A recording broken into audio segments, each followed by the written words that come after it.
સાબરકાંઠા અરવલ્લી જીવાદોરી સમાન સાબર ડેરીની બેઠક યોજાઈ હતી। સાબર ડેરીના નિયામક મંડળની બેઠક યોજાઈ હતી। સાબર ડેરીના વાર્ષિક ભાવફેરનો મામલો। સાબર ડેરીએ ભાવફેરને લઈને મોટી જાહેરાત કરી છે। પશુપાલકોને વાર્ષિક ભાવફેર 995 રૂપિયા પ્રતિ કિલો ફેટ મુજબ ચૂકવાશે અને સાધારણ સભા અગાઉ જ નિયામક મંડળે બેઠક યોજી જાહેરાત કરી હતી। અગાઉ 960 રૂપિયા મુજબ એડવાન્સ ભાવફેર ચૂકવાયો છે।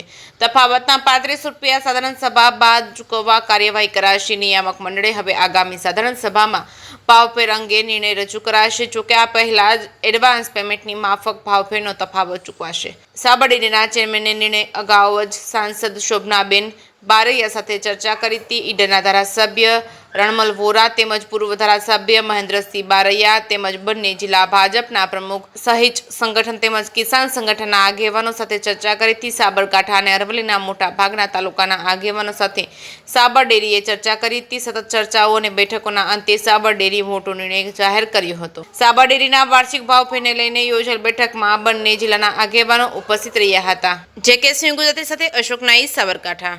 સૌને મારા નમસ્કાર। અરવલ્લી અને સાબરકાંઠા જિલ્લાના પશુપાલકો માટે આજે બંને જિલ્લાના પ્રમુખ શ્રી આપણા ગુજરાત વિધાનસભાના અધ્યક્ષ શ્રી રમણભાઈ સાહેબ, કિસાન સંઘના પ્રમુખ શ્રી, બંને જિલ્લાના માજી પ્રમુખશ્રીઓ, મંત્રીશ્રીઓ, મારા નિયામક મંડળના સભ્યશ્રીઓ અને બીજા ઉપસ્થિત પ્રતિગણ વ્યક્તિઓ સૌની વચ્ચે 3 મુદ્દા કિસાન સંઘને જે પ્રજાના હતા 3 મુદ્દાની ચર્ચા કરવામાં આવી।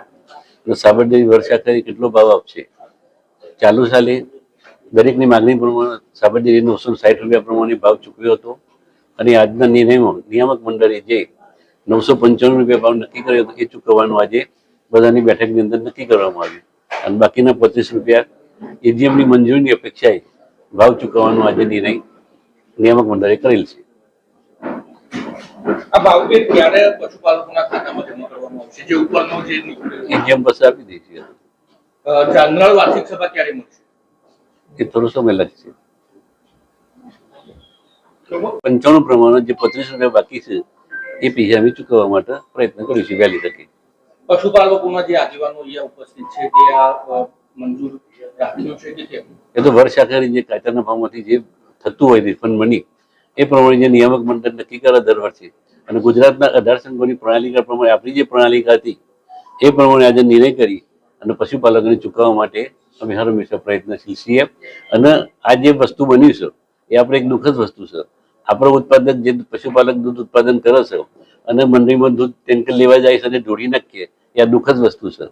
અને જે આ બનાવ બન્યો આપણે 14મી તારીખે અશોકભાઈનું એ પણ આપણા માટે દુઃખદ વસ્તુ છે। તો આ રીતે જિલ્લાની અંદર જે અમુક તત્વો જે આ કામ કરે એ ના કરવું જોઈએ અને સરવારે પશુપાલકની સંસ્થા છે અને પશુપાલકોને જ નુકસાન થઈ રહ્યું છે અને સંસ્થાને પણ નુકસાન સાથે થવાનું છે અને આપણા જિલ્લાની જે માનહાનિ બાર જે નામ હતું એ નામને કલંકિત થયું છે એ આપણા સૌના માટે દુઃખદ વસ્તુ છે। ફરિયાદ કરીને શું કરવાનું આપણે જ નહીં જોશું ને। આમાંથી દરેક સભાસદ ભાઈઓ નમ્ર વિનંતી છે પ્રેમપૂર્વક શાંતિથી દૂધ ભરાવે।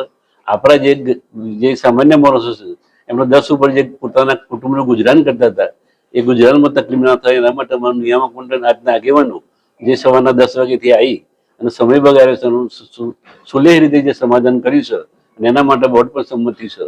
આપણી પ્રણાલિકા પ્રમાણે જે દર વર્ષે જે ચૂકવીએ એ રીતે દરેક સંઘની સરખામણીમાં આપણે ઉતાવળ કરીએ છીએ અને એના કારણે આ વસ્તુ જે બને છે અને અમુક તત્વો જે ઉશ્કેરે છે અને એના કારણે ટોરું ભેગો કરીને જે બની છે ઘટના એ તદ્દન ખોટી વાત છે। સાબર ડેરી આગળ કમ્પાઉન્ડની અંદર કોઈ જગ્યાએ પથ્થર નથી, કોઈ જગ્યાએ ભરેલી નથી, તો આ વસ્તુ આવી ગઈ હતી તો ઈરાદાપૂર્વક જે કૃત્ય કર્યું છે એવું ના થવું જોઈએ અને આવનાર દિવસોમાં આપણા સૌના માટે એક દુઃખદ વસ્તુ છે।